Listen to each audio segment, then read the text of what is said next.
2,85,000 रुपये बाइनेंस पे गायब।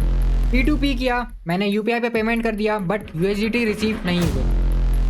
सेलर को कॉल किया, नंबर ब्लॉक, और थोड़े टाइम बाद में दूसरे नंबर से कॉल किया, number you are calling is either switched off or not reachable at the moment.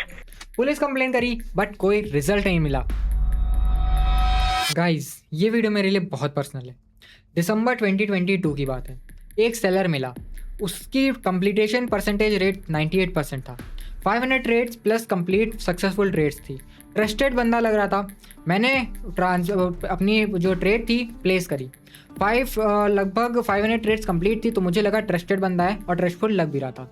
बंदे ने अपना नंबर दिया सामने से खुद ही और बोला कि यूपीआई पेमेंट कर दो, उसके बाद बाइनेंस पे ही आप अपना पेमेंट प्रूफ प्रोवाइड कर देना। मैंने पेमेंट कर दी, पेमेंट प्रूफ प्रोवाइड किया। सामने से बंदे ने नंबर मांगा, मैंने नंबर शेयर करा अपना। नंबर पे कॉल आती है, बोलता है भाई आपने जो पेमेंट करी है वो अभी तक मेरे पास नहीं रिसीव हुई है, मे बी कहीं स्टक होगी या सर्वर इशू होगा, सो आप ऑर्डर कैंसिल कर दो, अदरवाइज आपने ऑर्डर नहीं कैंसिल किया तो बाइनेंस अकाउंट आपका फ्रीज या फिर डिलीट हो जाएगा, ब्लॉक हो जाएगा। ये सारी चीज़ उसने बोल के मुझे फियर किया।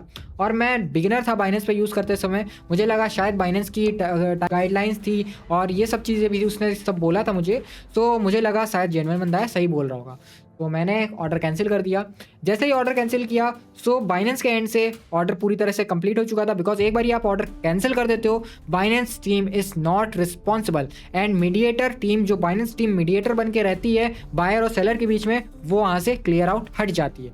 अब नेक्स्ट स्टेप क्या था, मैंने उस बंदे को कॉल किया, कॉल पिकअप करना उसने छोड़ दिया। थोड़ा टाइम बाद में नंबर ब्लॉक कर दिया। दूसरे नंबर से ट्राई किया मैंने, नंबर स्विच्ड ऑफ, भाई क्लियरली स्विच ऑफ। एंड मैंने अपने नियरेस्ट जो फ्रेंड था, जो क्लोजेस्ट फ्रेंड था, उससे बात करी बिकॉज वो बाइनेंस यूज़ करता रहता था, उसे चीज़ें पता थी। सो उसने बोला भाई तुम्हारे साथ स्कैम हो चुका है, you are being trapped by a scammer, so जल्द से जल्द जाओ पुलिस स्टेशन, जितना हो सकता है उतनी जल्दी जाओ और कंप्लेंट रेज करो। मैं जल्दी से पुलिस स्टेशन गया, वहाँ पे कंप्लेंट वगैरह रेज करी।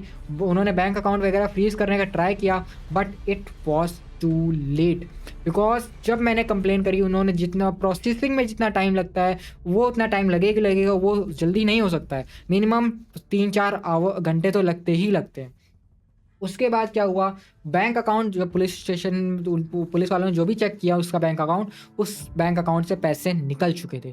वो एक फेक बैंक अकाउंट था, मतलब एक जैसे बैंक अकाउंट भी किराए पे मिलते हैं, रेंटेड बैंक अकाउंट था। उसने रेंटेड बैंक अकाउंट से पैसे निकाले थे और वो एक गाँव का कोई बंदा था, उसको पता भी नहीं था उसके बैंक अकाउंट में क्या हो रहा है क्या नहीं चल रहा है। और उसने तो एक बंदे को रेंट पे दिया होता और उसके बदले में हर महीने उसको 15,000 रुपये मिलते थे। और उस बैंक अकाउंट के थ्रू स्कैमर बहुत सारे लोगों को स्कैम कर चुका था, बट मेरा अमाउंट बड़ा था तो इस वजह से वो अब उसने सारा पैसा जितना था वो सारा विड्रॉल करके वो गायब हो गया। छोटे मोटे जब पुलिस ने इन्वेस्टिगेशन करी, छोटे मोटे भी अकाउंट्स उस मतलब के अमाउंट उसमें आए और उसने लोगों के साथ स्कैम किया था, बट मेरा अमाउंट बड़ा होने की वजह से भाई वो भाग गया वहाँ से।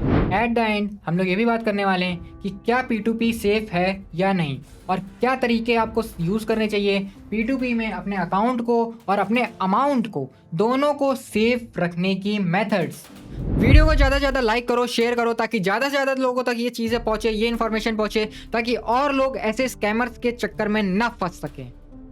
आ गए, स्टार्ट करते हैं फ्रॉड नंबर 1 से, ऑर्डर कैंसिल फ्रॉड। इसमें होता क्या है, बंदा आपसे नंबर वगैरह सब चीज़ ले लेता है, डिटेल्स वगैरह ले लेता है, जो कि मेरे साथ हुआ।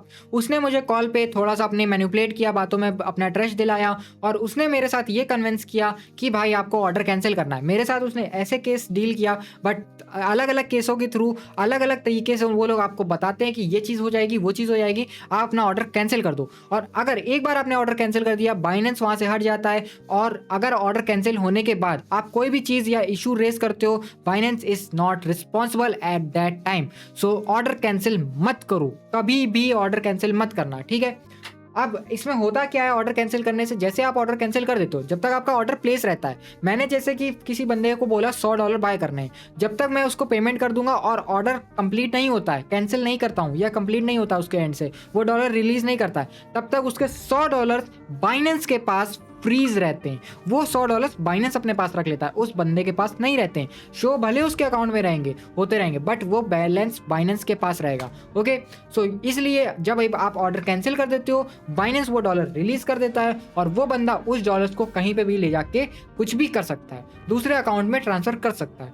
सो इसलिए ये नंबर 1 का फ्रॉड है जो कि बहुत कॉमनली यूज्ड और आजकल चर्चा में है। बैंक अकाउंट फ्रीज हो गया, बहुत ही कॉमनली प्रॉब्लम है। लोगों के बैंक अकाउंट आए दिन फ्रीज हो रहे हैं इस P2P के चक्कर में। अब इससे बचना कैसे और ये होता कैसे? देखो, फर्स्ट ऑफ ऑल बचने का तरीका जान लो।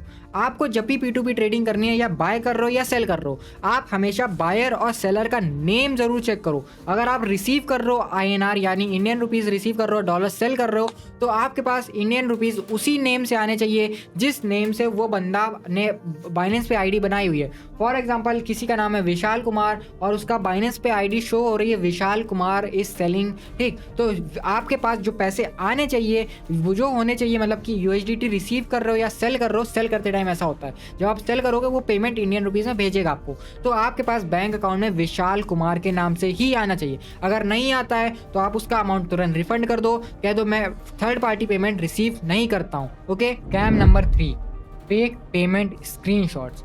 आपको जितने भी पेमेंट स्क्रीनशॉट्स प्रोवाइड करे जाते हैं वो या तो फेक होते हैं या तो एडिटेड होते हैं, और बोला जाता है मैंने तो पेमेंट कर दी है आपके पास, आप स्कैम कर रहे हो, आपको ही स्कैमर बोला जाएगा और बोला जाएगा कि आप अगर USDT रिलीज नहीं करोगे मैं आपके खिलाफ कंप्लेंट कर दूंगा या बाइनेंस पे आपको अपील कर दूंगा, आपका अकाउंट ही ब्लॉक करवा दूंगा। आपको क्या लगता है कि मेरे बाइनेंस पे बहुत अमाउंट पड़ा हुआ है, ये सारा अगर फ्रीज हो गया, अमाउंट यानी USDT पड़ा हुआ है, और मैंने ये जो सेल करा, मे बी आप $100 सेल कर रहे हो और आपके में $500 पड़े हो, तो आपको तो डर लगेगा ही कि इस 100 के चक्कर में मेरे 500 बैन हो जाएंगे, फ्रीज हो जाएगा या कुछ हो जाएगा, प्रॉब्लम आ जाएगी।